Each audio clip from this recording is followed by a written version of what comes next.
Welcome to LOA Today. I'm Walt Thiessen. With me today is life coach and LOA teacher Joel Elston. This is your daily dose of happy. We are so happy you decided to join us today. Joel, last week we were laughing. This week we're going to complain. I mean, if you got to cover the whole spectrum, right? Exactly. Well, we're not really going to complain, but we are going to talk about complaining because it is a thing. I mean, Yes. It's something, it's more than a thing. It's actually fairly popular. In fact, well, you probably see it all the time in your coaching practice. It's almost epidemic, really. I agree. Complaining is literally programming the brain to find more things to complain about. It's one of the most simple things that people unintentionally get stuck in, where when you talk about your problems, you talk about the victimhood of everything, you talk about life sucks, then that becomes your reality. If you say it enough, it becomes your reality. And when you're around a lot of complaining is very contagious as well. I seem to see groups of people that tend to be complainers, that sort of group together, and group complaining can lead to even more intense complaining. And you see it with political parties, you see it along just in life in general. And most people do not understand one of the worst things you can do for success in life is to be a complainer. It blocks success. It blocks the concept of the law of attraction, the way we want to use it. It certainly works with the law of attraction, but it blocks it how we want to use it, because complaining is literally just putting all your energy and focus on what you don't like. And that's what you get more of. Yeah, and ensuring it, right? That's the part we, like you say, we kind of tend to skip over that part, but we do so at our own peril, because if you attract that stuff, the universe says, "Okay, your wish is my command. Are you sure you want it?" But and even on a level of your biology, when part of complaining, you're suggesting everything's wrong, then your brain's looking for a solution. Your subconscious is looking for a solution to a problem that likely isn't really the problem. It's just the idea that I don't like this. And often complaining goes hand in hand with victimhood. The idea that I am somehow wrong by this, or and this is in social media sort of contributes to this. I see a lot of people, just the negativity in politics, like we almost talk about every week. They're complaining about the system isn't working. We're not getting what what is going right in the world. We never talk about that. We'll complain about this perception, or this political party didn't do this or didn't do that, and versus here's what's going right. We don't get any of that anymore. So complaining is to me, it's sort of the opposite of gratitude in a sense. It's not really, but in some ways it's the same energy. Complaining is suggesting that we're inherently broken a lot of times, like nothing is going right for me, or I hear that all the time. Like, well, I'm and I see it with very wealthy people. Some of the stuff they complain about is fascinating to me. Wow, yeah, and that's something that us ordinary folk wouldn't even think about. But just because you have money doesn't mean you don't complain. Well, I think I've told you before, some of these families that I work with that, literally are worth $1 billion or more. Some of particularly the children of the oh yeah, are the ones that feel they're being wronged by somehow. There's an imbalance. They're always scanning for what's wrong. A lot of them don't have the need to work, so they sit around all day and it turns into a complaint-a-thon. I make a good living with some people, not because I'm trying to obviously help them, but you can sit there and make a lot of money, listen to people complain, and then I try to redirect. What's going right? Well, nothing. I go, well, I mean, did you look out your back door at the Atlantic Ocean, or you're paid for 12,000 square foot home? I mean, is that something to well, my sister has a bigger home than I do. So, oh, okay. Well, I literally have heard that on that same statement. I'm sure you have. Yeah. I mean, it's laughable for the rest of us, but it's not laughable for the person who's in the middle of something like that. And I don't say that to particularly say, oh, those poor billionaire children. I mean, anybody who is in the middle of a mindset, because that's really what that is, who's in the middle of a mindset of victimhood, of, oh, this horrible thing is going on that I need to complain about. You don't see it when you're in the middle of it. That's one of the reasons we need to have a coach or a therapist point it out to us, because we don't see it in ourselves most of the time.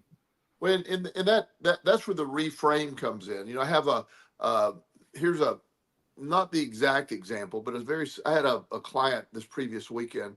Him and his mom have this very toxic arguing relationship. And they're conditioned to, she complains about everything he doesn't do. And then respond to that, does less. And so this cycle just keeps going. Wow. And so they had a big blow up this weekend, and it's really frustrating when a client's mommy shows up at the appointment with them, but that's what happened. So I had to deal with both of them. Yeah. And so what I was able to point out and just sort of readjust, I said, look, I get that this frustrates you, that he's playing that, but he has gotten a job. He is working 4 days a week. He is in school. He started school. He's, I go through the checklist of what he's doing right. I said, has that been mentioned, or is the fact that he has cereal bowls in his room the only thing you're focused on? And so when I got her to filter, what is going right? Yeah, I'm not saying we need cereal bowls in the room, but in the big scheme of where we're going, it's better. He was horribly depressed, wasn't doing anything. He's taking action. He's working, enrolled in community college, and there's cereal bowls. How do we want to look at this? Are we going to complain about it, and that reframe changes that relationship drastically? It's going to change not just the relationship, it's going to change the individual herself and the individual himself. Yes. It's going to change them, because when we focus on things that are going wrong through complaining about it, and we end up getting more stuff to complain about. So also law of attraction works the other way. Yes. And we start appreciating things, then we start getting more things going right. That's something that's actually the hardest part, I think, about law of attraction. This notion that what we focus on and what we think about actually causes things to happen. Because there's a certain level within us. I think it has to do perhaps with our cultures, with the way we are taught things. But there's a certain level within us that says that's not the way things work. You can't. That's just wishful thinking. That's not going to actually produce anything. That's not going to be magical thinking is a term therapists magical will use thinking. Sometimes. Magical thinking. Yeah. And hey, I was one of the ones who thought that way. So I'm not pointing fingers. I'm saying it's a thing. It's a real thing. It's not the easiest thing in the world to come to grips with. Completely. I was on a panel one time explaining sort of my theories and concepts, and this old school social worker who probably had 50 years in the industry, she goes, Mr. Elson, that's just magical thinking. And I go, it certainly is. It's very magical. It is not terribly helpful to her, but did throw it back at her. Yeah, I'm like, it was incredible. It's incredibly magical. I'm glad that your side is working for you as well. So right.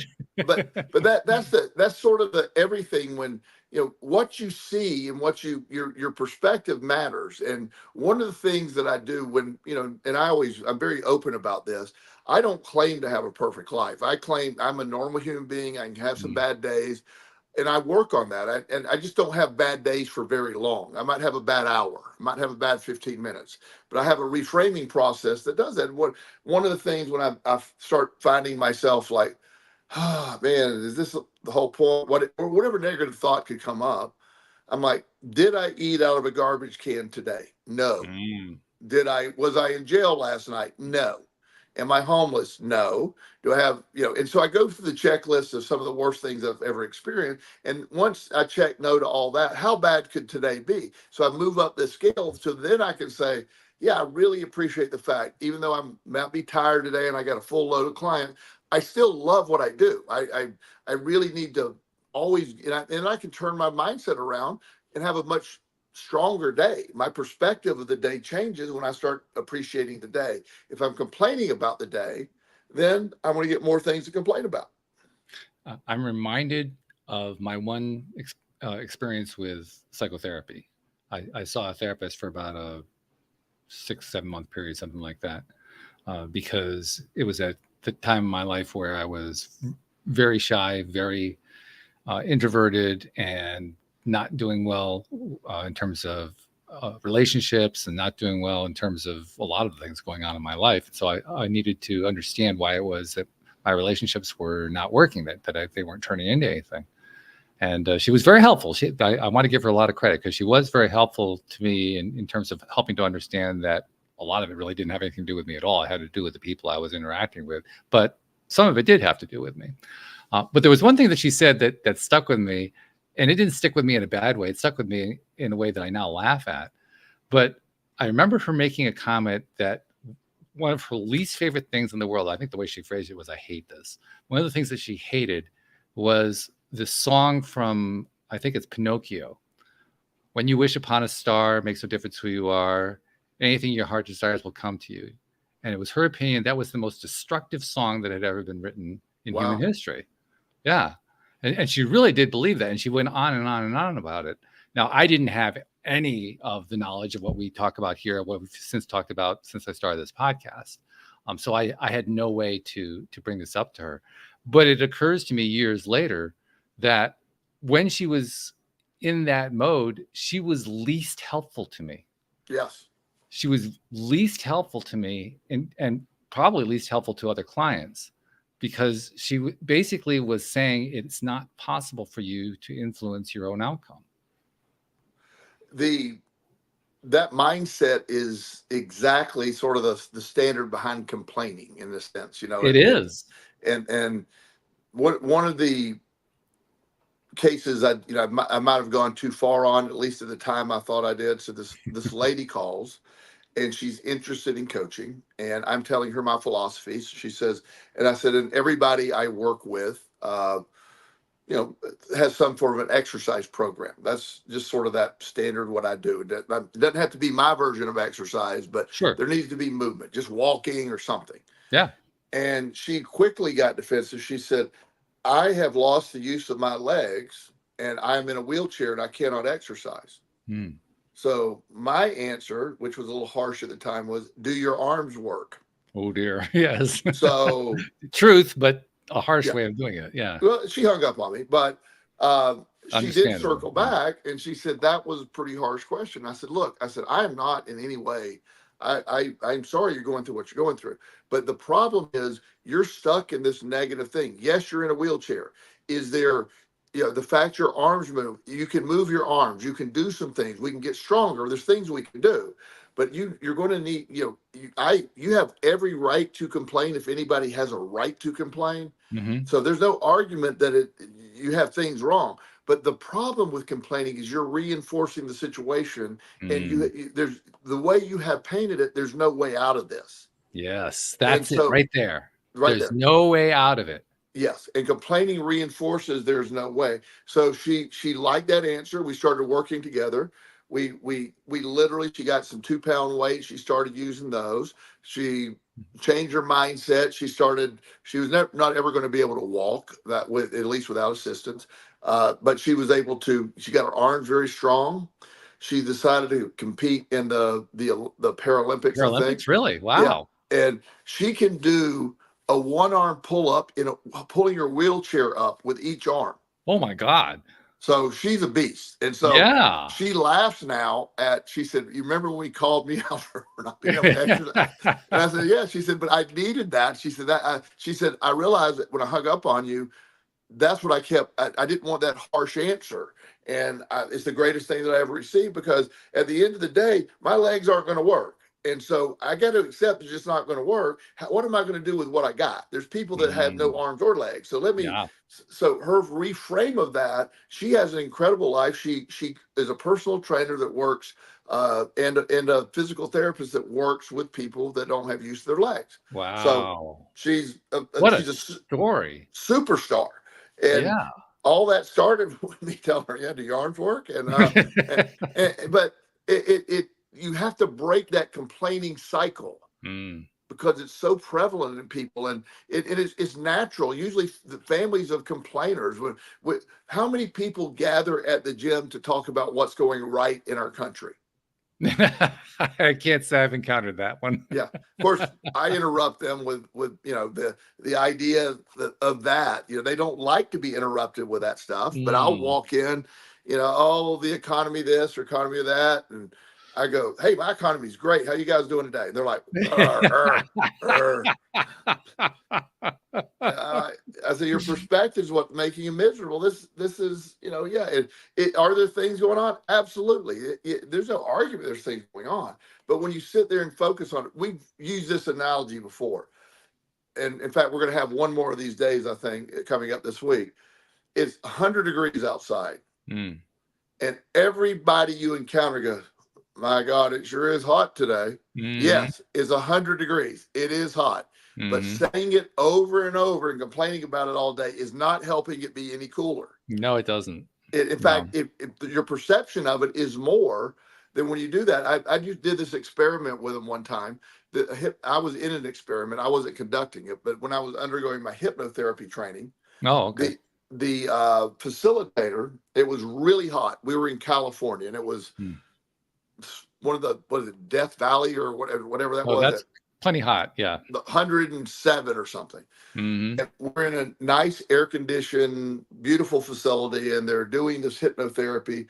And his point was, the hypnotherapist trainer was saying exactly this. Everybody all day everybody they encounter is going, it's really hot outside. Yes, it is really hot. Well, there's no argument it's hot, but the reinforcement, the complaining exacerbates your perception of the hot heat. So he basically put us into a mindset where when you walk outside, there's a breeze. It's a nice, beautiful 78 degrees. And, and we really did that. And when I walked outside, well, I'm not kidding you. My perception of the heat it was a nice, crisp day outside. I believe it. And it was, and I was fascinated by that because I still knew, for those that don't understand, hypnotherapy doesn't make you cluck like chickens, or it doesn't make you not realize where you're at. It just simply changes that internal dialogue a lot of times, or perspective. And so you receive things differently. So it literally changed how I felt out there. And so the complaint, then his experiment was, we all stood out there and they came out and he said, yeah, we were all talking about how good it felt. And he goes, my God, it's hot out here. And seriously, almost instantly it was hot again. Yes. He didn't have to snap his finger. It's just because, again, once you're believing it, you walk into something, you feel better. The perception of this is one of my favorite experiments. We've touched on this in different ways.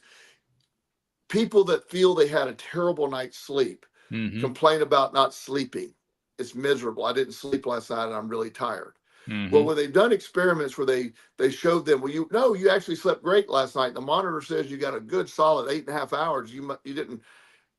They're like, oh my God, I feel great. I'm rested. Now they got a terrible night's sleep, but they believed it and they complained about it, and it exacerbated their day. When they believed they had a good night's sleep, they have their perspectives all day. So complaining focuses the power of the brain to even more intense focus, good or bad, but complaining is the negative side of it. And that's what exacerbates, that's what comes out. And people that get a lifelong, I feel sorry for people that complain all the time. And I cannot be around, I have to in my profession, but there is no one in my orbit that are complainers, because I just can't, in my personal life, I can't handle it. Yeah, I'm with you on that one. There's another word that comes to my mind too, that I think is quite relevant, not just to this, but also to what you were talking about a moment ago. And that word is training. That's something that you do when you go to the gym. You're training your body. You're training your muscles to be strong, to grow, and so on and so forth. And the same thing applies to either complaining or appreciating, depending on which flip side you're on. You're training your brain. And literally, we're not talking about in some kind of spiritual woo-woo. I mean, it literally does train your brain to expect one or the other, depending on which way you're training it. Yes, completely. That I think it's important to remember that we are training our brains. This is not something that's kind of wacky. This is what we're doing to ourselves. You're literally programming the perception of your brain at a subconscious level. It's a real term.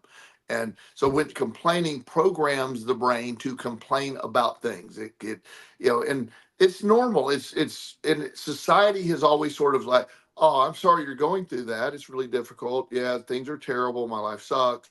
And it seems to serve a purpose. And a lot of people become addicted to. One of my clients he has this weird dynamic. He's doing very well, but his mom is very old, and he's 50. He's doing well, but what he will do is he'll get on the phone with her. He talks to her once a week, and he gets on the phone, and all he does is tell her about all his ailments and problems. Mm.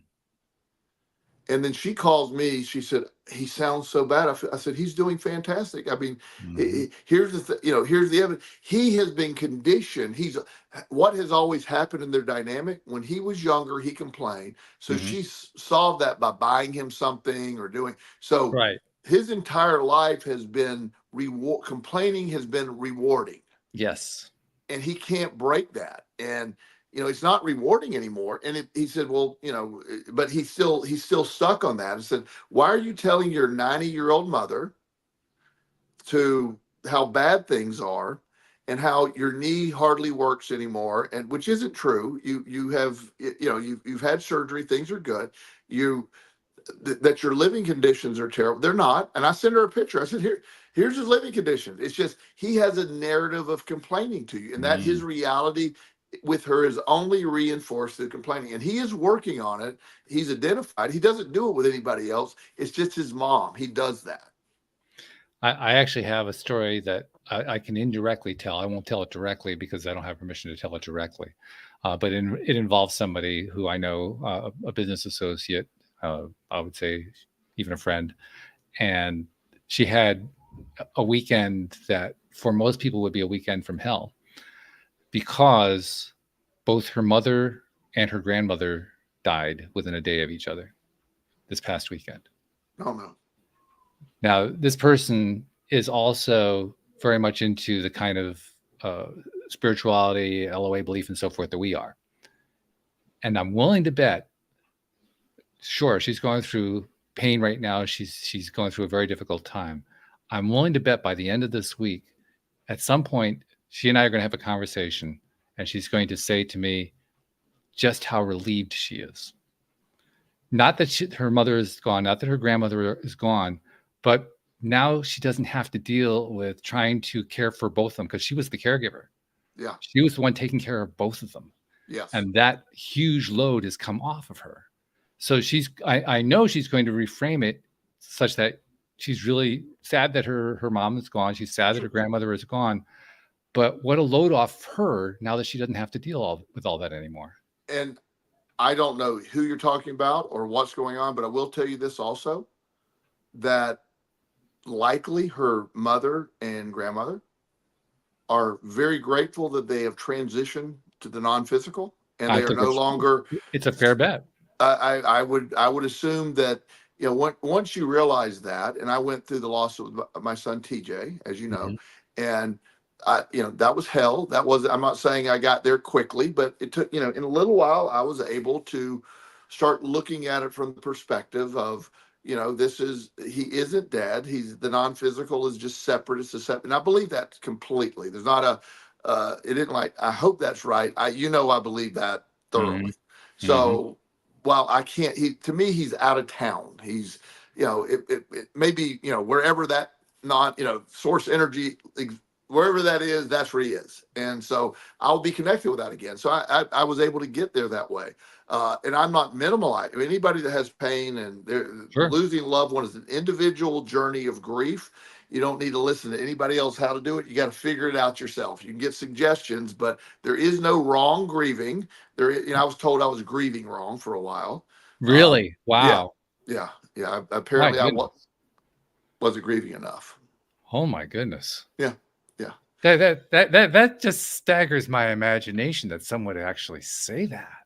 Yeah, this lady who had lost a son, she saw some of my posts on Facebook probably 2 months after TJ passed, and I was talking about positive stuff moving forward, telling funny stories about TJ, and so she sent me an instant message sent me a message and saying, I don't think you have grieved properly and you're in denial. And I said, well, thank you for your input, but I think I'm doing it the way I would do it. She goes, no, it's been 7 years since my son passed away, and I have not remotely gotten over it. I haven't left my house, but occasionally. And I'm rejecting it.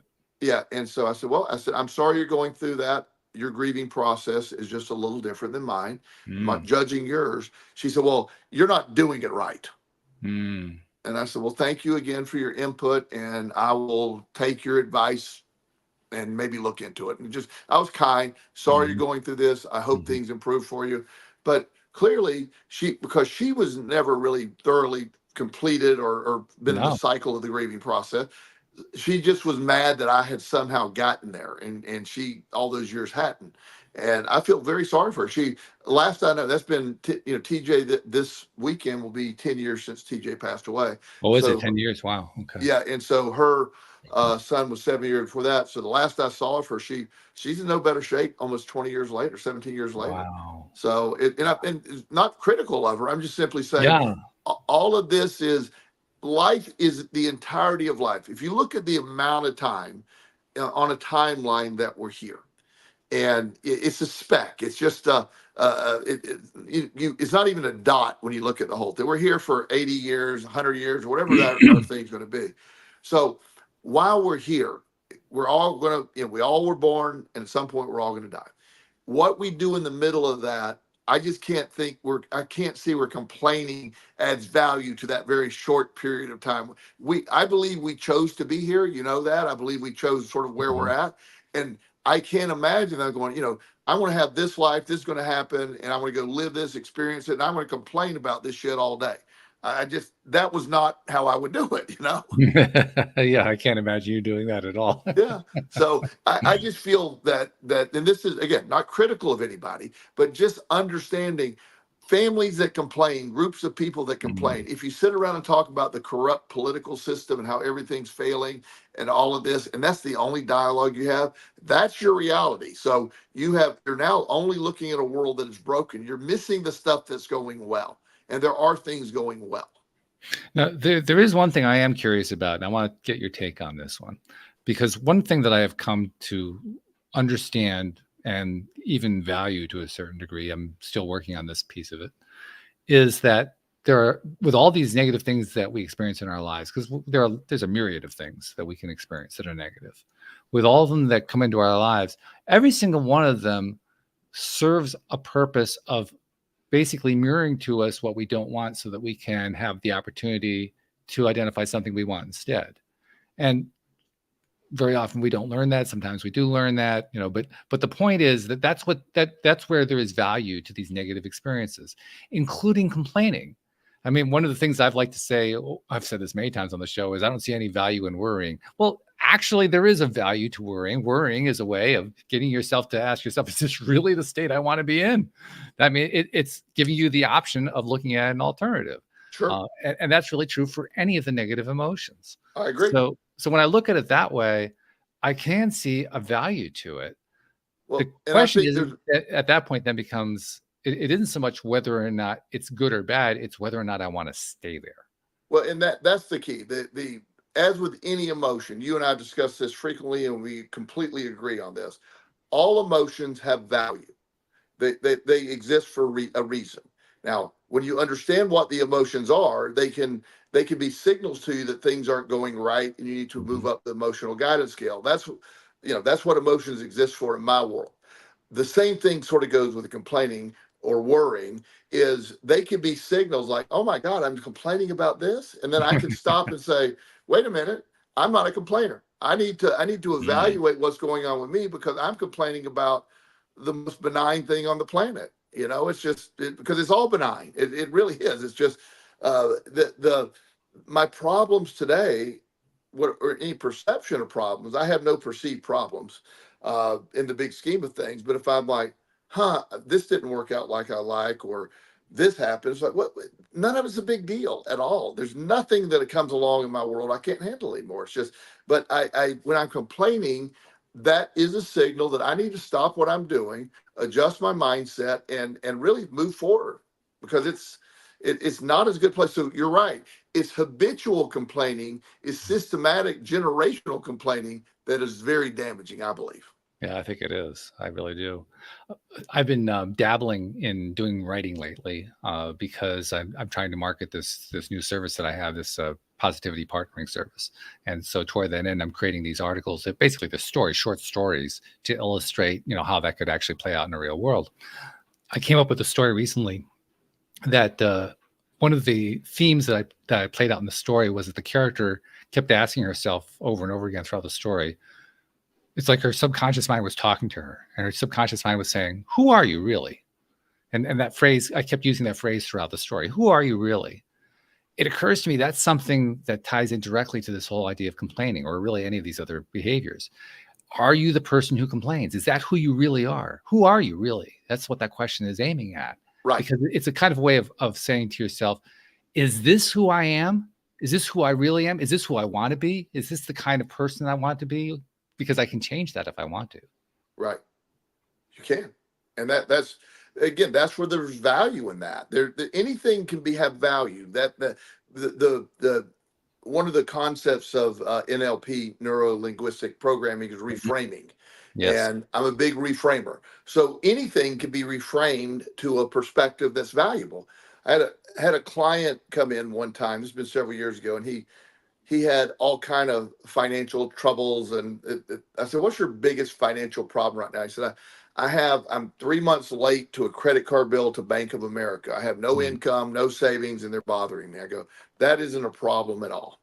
And he's like, "Oh my God, that's the biggest problem." I said, if we can solve that problem in the next hour, will you be willing to follow the rest of the stuff? Because if you can solve that problem, that will be a miracle.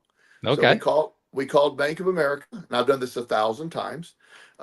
Introduced myself. He was there. We had to go through all that. The Bank of America did not like me on the call because they knew what I was going to do. Yeah.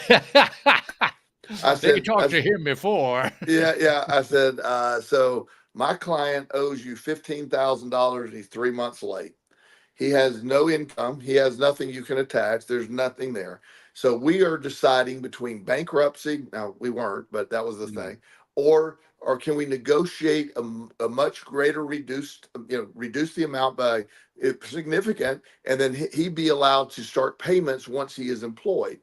And at first they're going, "No, that's not acceptable." I said, "Okay, thank you." And she said, No, wait a minute. And this is how they always do. So she said, "What can he pay?" And I said, "Well, I mean, as I said, he has nothing, but he wants to make something. So how about $1,000?" She goes, "That's unacceptable." I go, "Okay, well, what would you guys suggest?" She said, "We would have a settlement offer of 7,500. So once I had her at 7,500, I knew I had her, Yeah. So we kept going back and forth and back. We ended up at $3,000 that would be spread out over 2 years. And he didn't have start payments for 6 months. Oh boy. No interest on those payments, by the way. Wow.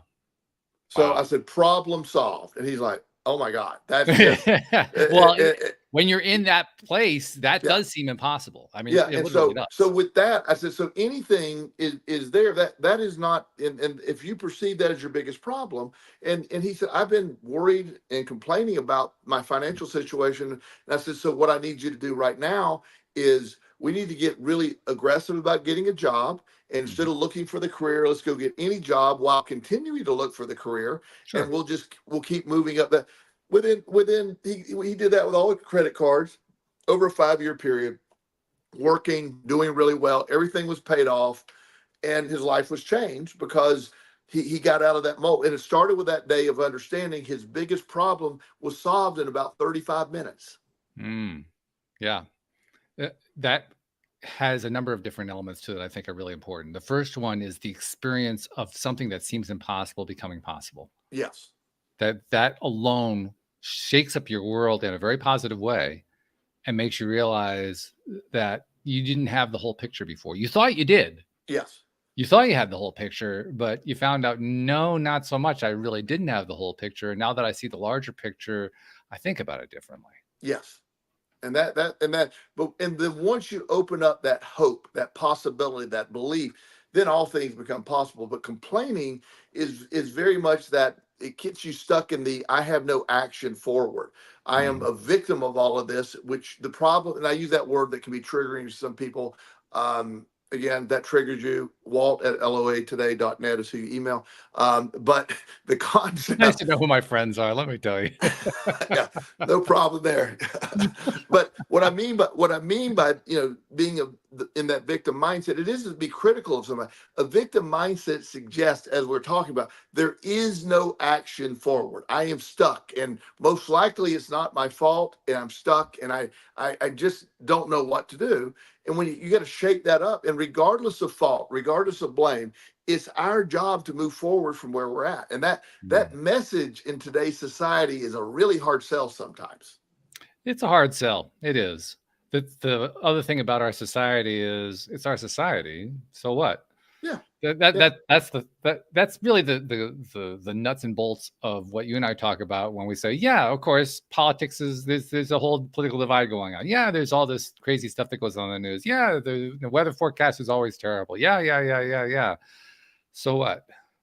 So what? Yeah. So what? So today is Monday. As you know, Mondays are one of my favorite days. I hit the gym. I had a great day. Had great sessions. My clients are awesome. Got a couple young guys that are last day before they head back to school. They wanted to see me. So very upbeat day. I get to do my podcast tonight. As you know, I got to go to the store when we hang up because I get Of my course, edge every yeah, week. it wouldn't be a Monday otherwise. And so I have had a great week. And you know what's happening this week, Walt, that is so amazing? You're going to be so excited. Football starts this week. Of course I should have realized. Sorry, What a that was a glorious softball week. you threw me, and I missed it. I completely missed it. Yeah, you did. But we get through the period of no sports, no watchable sports on, and now all of a sudden we have football. What a great week coming up. So it's that fantastic week. Labor Day's coming up, and it's full of football. Just life couldn't be any better. That's a great perspective. Yeah, that's a perspective of appreciation. Yeah. We're making fun. We're making light of the fact that, one of us is a football, one's a baseball fan, all that kind of thing. But really what we're pointing at is how valuable appreciation is. When you have something to appreciate, and the truth is, it changes everything. You and I both, football doesn't make my life. I enjoy it, but it's not that big of a deal. You know that. Yeah, right. But the concept to me is you can make anything. You can use it. What's going right here? Yes. The idea that, all of this wonderful stuff, I look around the world and seeing, all this artificial intelligence stuff. I'm fascinated by that. I'm still horribly bothered by quantum theory. As you know, that bothers me and haunts me. But the rest of the keeps stuff you up at night. I know it does. It really bothers me. It does. But again, I don't know. Just as an aside, do you realize there are people as confused and as upset about artificial intelligence as you are about quantum theory? I'm just pointing that out. It's just a fact. It is exactly perspective. Artificial intelligence. It may become the Terminator, right? And I'm on board with that if it does. So it could happen. Anything's possible. But also the fact that we have all this information, and you know how I'm a student. At the end of the day, I love to learn, and I love to. So I'm excited about all these possibilities. The fact that light responds to being observed bothers me, but the rest of the stuff. It excites me, actually. I don't know. What does it mean? I don't know. I'm still figuring that part out. I don't know if I can tell you what it means, but I can tell you it's cool. It is, but it violates everything we're supposed to know. But anyway, but I'm okay with that. Actually, I love the idea that it violates everything we're supposed to. To me, that actually is refreshing. Well, sorry, it is. I just want to know. How does light know? That's all. If you can answer me, how does it know? Then I'm good. Just answer that, Walt. I'm good. The answer is I don't know. Exactly. But again, we're joking. Of course, it doesn't really bother me. I am fascinated by it. I don't. If I have the ability to leave it alone if I wanted to, and I don't leave it alone, so clearly it doesn't bother me. But, yeah, absolutely, yeah. But all of it. So I just wake up every day saying, "This is amazing." Your background flashed again. That was good. I don't know what happened. Your stars blinked for a second. Yeah, well, I was starting to sparkle like I was being beamed up onto the. Okay, I'm concerned because we're talking about quantum theory, and all of a sudden you turned into particles. So. Well, that's what it was, once you start mentioning quantum physics, all of a sudden, all kinds of crazy stuff happens. But just the ability, the opposite of complaining is gratitude to me. Being grateful for expressing gratitude for the people in your life. I got amazing people. We have for two people that have never physically met, we're very good friends, you know. Amazing, really. Yeah, and so I mean, I'm just grateful for the people in my life, and you know, it's just that's not fake. There's some people that think that's what you do for a living. It's what I really believe in, and my Yeah. friends know that. In fact, my friends, you know, they're like, "Oh God, Joel, calm down," and you know, it's just it's okay, but it's really what I believe, and so the concept, complaining and the victim mindset to me is probably and because I lived a period of my life where I was a victim of everything, I believed it, Yeah. and I complained about my lot in life horribly. Oh, yeah. I complained about being born into total dysfunctional craziness, and you know, all the stuff that I perceived was not right, and I shouldn't have been. Other people didn't have to go through what I went through. And when one day I woke up and realized, you know, those are reality. That's reality. My belief system now is everything that I went through prepared me for today. They were part of my strengthening process. Mhm. Well, I'm not grateful in the sense I'm grateful that it happened to me or saw stuff I saw, but I am very grateful that I survived it. And the skills that were developed by me surviving are what Mhm. have me the person I am today. Which is So a I'm pretty not me amazing without person. that stuff. Yeah. I mean, I'm glad I know you after having gone through all that, because in my mind, you are one of the most amazing people I've ever met. So thank you for surviving all of that stuff. Oh, thank you. And it's just, but so the idea was, so when I speak of these things, I'm not speaking of them in a judgmental way that I've never been through it. I tell you, the worst part of my life was not jail. It wasn't eating out of a trash can. The worst part of my life is when I was in that complaining victim mindset. It was so, it was the worst level of depression I ever experienced. Yeah. Yeah. And as you were telling me that, as you're telling us that for the umpteenth time, I'm thinking back to when my worst periods of life were. There are two that I've had that were really bad. One was when my ex-wife left me. The other one was when my business fell apart in 2008. And neither one of them rises anywhere close to what you went through. But did that stop me from complaining? No. Especially in 2008. By the time my ex left, I had learned a lot about this, so I wasn't doing as much complaining as I would have done, you know, some 14 years before that.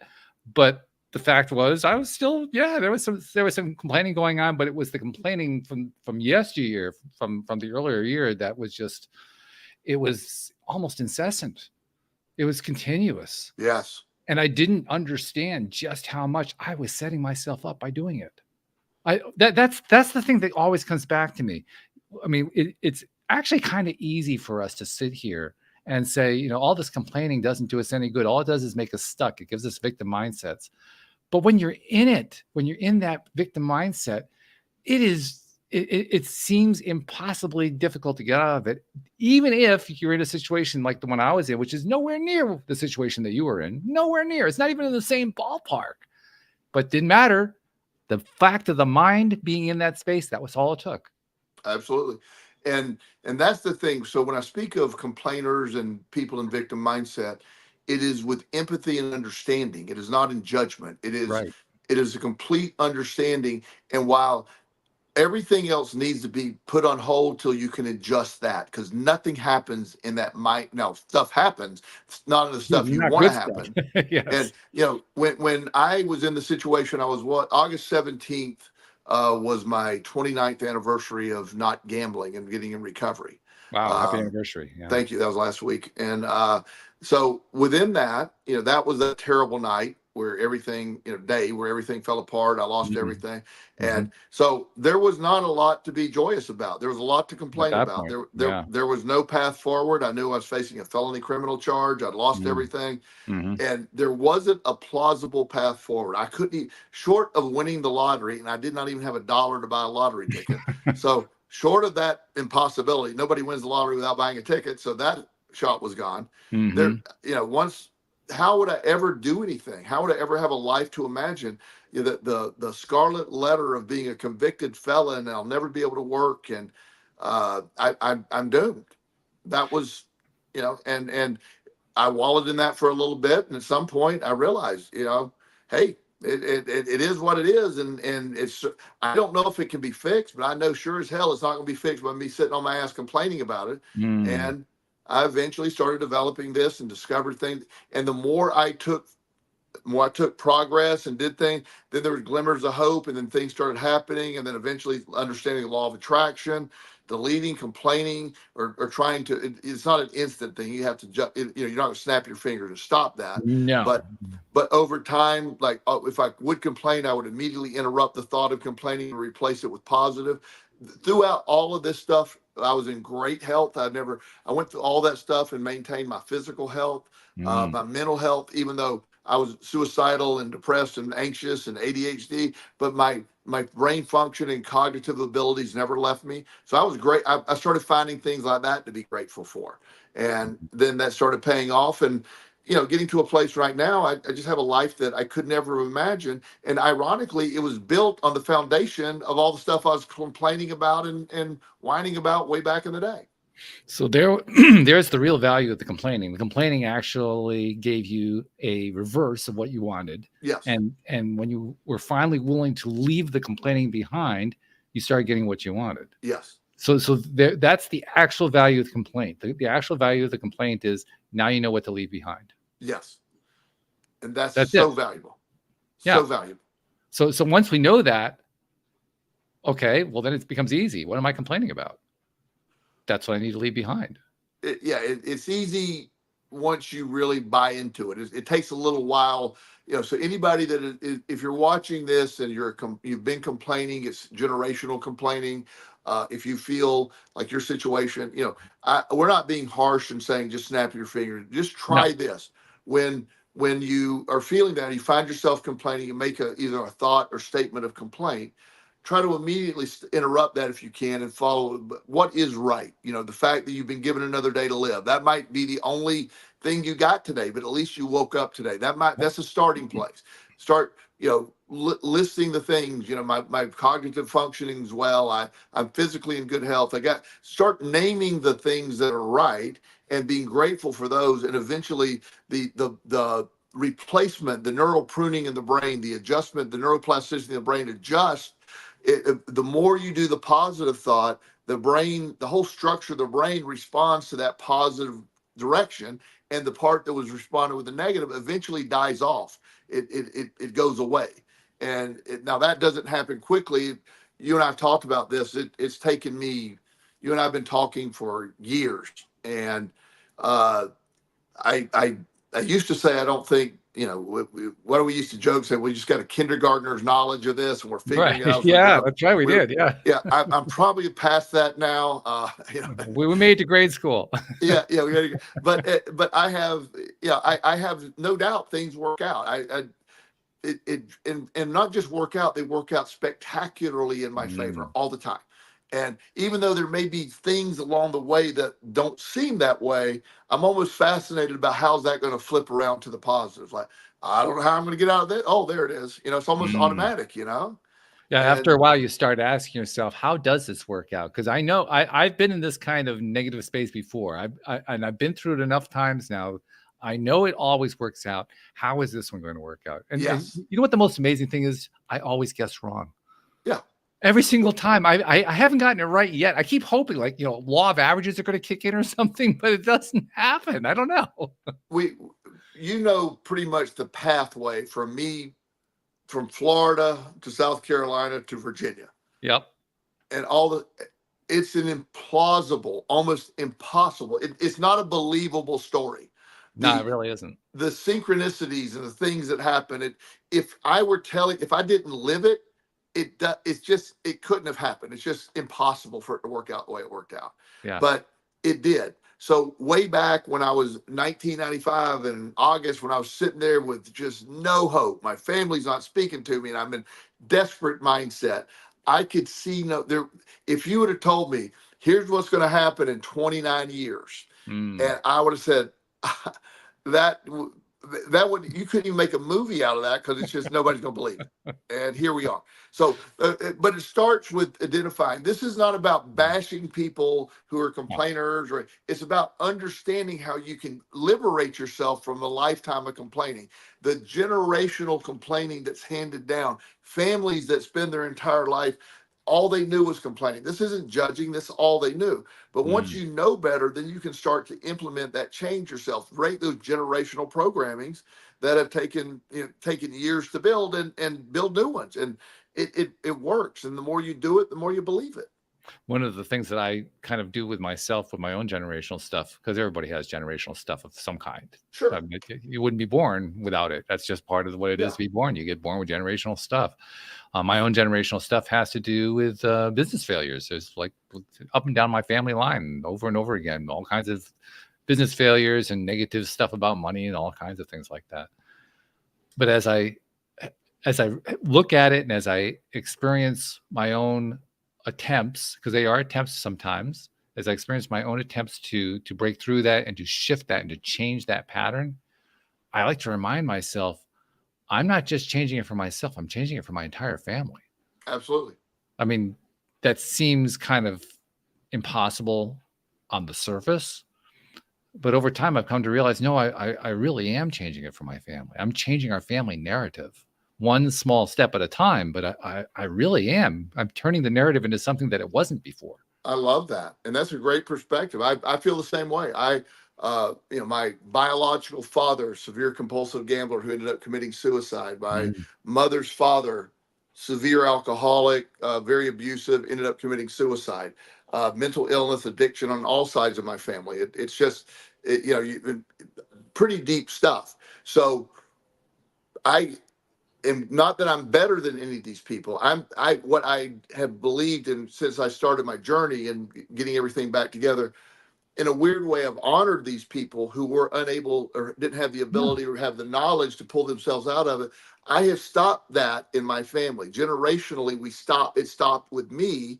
And right now, my family has historically, these are resilient people. They struggled. They went through a lot. Now, Mhm. the fact that I was able to sort of adjust this, and the one that survived it, I'm sorry they went through it. I wish I would have been around with the knowledge I have right now to fix it. But Yeah. nonetheless, Yeah. here I am, and they are honored in a sense. And Mhm. I've long forgiven these people. They were horrible experience for these people, but I've long forgiven them because Yes. they were very ill. They had a lot going on, and it just, I wouldn't be the man I am today without those experiences. So I have forgiven them, and I talk to them, and today, and I like to think that they're hearing me, and they're like, at least that came out of it. I'm glad you're mentioning that, because that is a very important piece that I may have inadvertently glossed over. The piece that says this isn't about blaming the past family. This No, is about helping to reshape the family narrative. But just because you're reshaping the family narrative doesn't mean that you're dissing past family members. If anything, you're helping them to let go of that, because completely. you're changing that whole narrative. But actually, there's reason to honor them, because they gave each of us this narrative that gives us the opportunity to make changes that we Exactly. would not have had otherwise. They just would My not have been part of the conversation. my children who I adopted would not have had a father if I didn't go through what I went through and the situation I went True. through. There, Yeah. so in honoring our family members who were, I did what they weren't able to do because the situation at the time didn't afford it. We had different knowledge there, and so it's that's the key here when we talk about healing generational trauma. Some people often think you're bashing those in the past. We're not. We're Mm. we're moving on from it, but also understanding that whatever they were going through, they were going through. I'm not a fan of blame, as you know. Yeah, Blame is me a neither. waste of time and energy. It's just an understanding of origins. They did what they did because that's all they were able to understand. Both my biological father and my grandfather had horrific childhood events that I later found out that led to obviously one using gambling, one using alcohol as coping mechanism. And Hmm. they didn't have, it isn't like today where you could talk about some of that stuff or have, you just had to go deal with those things. So Right. understanding their stuff is, my grandfather who was, my perception of him for so long was he was evil. Mm. He was just very sick, and you know, he faced a lot of demons, and went through a lot, and somehow I was the one that survived and pulled up. I've changed not only did it end with me, but I've retroactively healed them on some, and to me, spiritually on some level. That Mhm. it didn't change it, but it now has an understanding that it was all necessary for me to get here. I would even go so far as to say that by appreciating what they went through, appreciating they were doing the best they could with what they had at that time, with what they knew at that time, by doing that, we are not only shifting our narrative, we're shifting their narrative. I agree. I agree. And we're saying, you know what? So what that we're not perfect, whatever perfect means. So Yeah. what? We're doing the best we can. We're all doing the best we can. Why don't we give ourselves credit for that? Let's give ourselves credit for that instead of the complaining piece. That's how you shift away by And making those kinds of decisions. Like, I'm not going to be the complainer anymore. I'm going to do something different. I'm going to think about it differently. I'm going to look at it differently. And in the and that process of looking at it differently, I'm going to say it's actually better than I thought it was. absolutely. And because your perspective, the like somebody I was talking to this young man the other day, and he is a brilliant guy. I mean, just brilliant. And he studies. He is into some type of astronomy. I don't know with it. I don't exact, but it's the study of far away places, kind of thing. Okay. And he's really deep. And they have atomic telescopes or whatever those things are called, those really crazy things. So he's discussed. He's so excited that he to get access to these telescopes, you have to reserve them. I mean, the Mm. time on them are very valuable. Oh So I yeah. think he's out in Colorado. So Wow. he's been on the lottery to sit in one of those gigantic telescopes for about 6 months. We found out the other day he has an hour, which Wow. which he's already plotted what section of the universe at what time, and he is so excited about that. Now, to me, making me sit in front of a telescope for an hour observing that is literally like, you want to torture me? But to him, it's his nirvana. He's so excited, and I can't help but be excited for him because he was explaining it, and he's so much smarter in that arena than I am. So I'm just sitting there acting sort of like I know. I'm like, wow, and I don't even know what he's talking about. But it's so, but the ability to be grateful for the stuff we're really into and not focus on it's easy. Society points out what's wrong is the problem. There's nobody running around pointing out what's right, and that's and politics has a lot to do with that. I'm not trying to get into all that crazy, but politics is it's about complaining and being negative about the other side. That's it. That's all they do. Well, I am going to point out that there are two people who are saying what's right, and they're the two who are having this conversation right now, because Yes, we actually do say there's a lot right. there's a lot right. There's a My bunch world. right. Yeah, I mean, So here's two right here. well, I mean, I have my son Justin's here. My son Chris is in Missouri. They're both they're both going through early adulthood, hoping to find their way. They're doing good. I got my neighbors who I've become very, very close with over the Mm. years that You've we're told us like some great family. stories too. Yeah, I have my clients who are family. I mean, Mm. where it's just you get so close to them. So I have all it. That's what's going right. And Mm. when you and I talk for this hour every Monday night, we're always talking about what's right, what's exciting. We always laugh. We always have a good time. And so that's our reality. It's just and so complaining is a roadblock that we don't know is there, and we're the creator of it. And then being Mm. able to adjust it, give yourself some grace, and don't beat yourself up, but just start replacing the complaining with gratitude, and be shocked at what happens. Well, if you've been listening to this episode, now you don't have an excuse. You know it's there. Yeah, exactly. Sorry, we just pointed out to you. There it is. There it is. Sorry, we've taken the license away. Oh, good stuff, though. I really appreciate that. I appreciate you. I appreciate the whole conversation. And I love how we can take something like complaining, which is a negative topic, and turn it into something to laugh about and feel joy Yeah, about, have fun. and find And, the plus side on it. Well, and it's one of those topics that we all do it at some point. Mm. It's just it's not about being good or bad. It's just No. understanding that dialogue that we have with ourselves. is so important. That there's nothing more important going on in our world than that internal monologue or dialogue that is taking place inside of you. That's so important because it really dictates your reality, and that's big. And so complaining is filtering is from a negative perspective. So I love our audience. I love that, there's people out there that are that listen to us. I get every now and then I get an email or Mhm. Facebook message from somebody. So I'm really grateful that we have people that enjoy what we're talking about. But if nothing else happens, I just enjoy you and I talking every week, my friend. Yeah, yeah. It's been good for, my goodness, 12 years ago is when we started doing this. It's Yeah, been a while, and I've yeah, loved every time. yeah. It's It's always been fun. better and We always better have every something time. fun. We do, we do. So thank you very much. Thank you, podcast listeners everywhere. We really appreciate you, and we'll see you all next time here on LOA Today. Goodbye, everybody.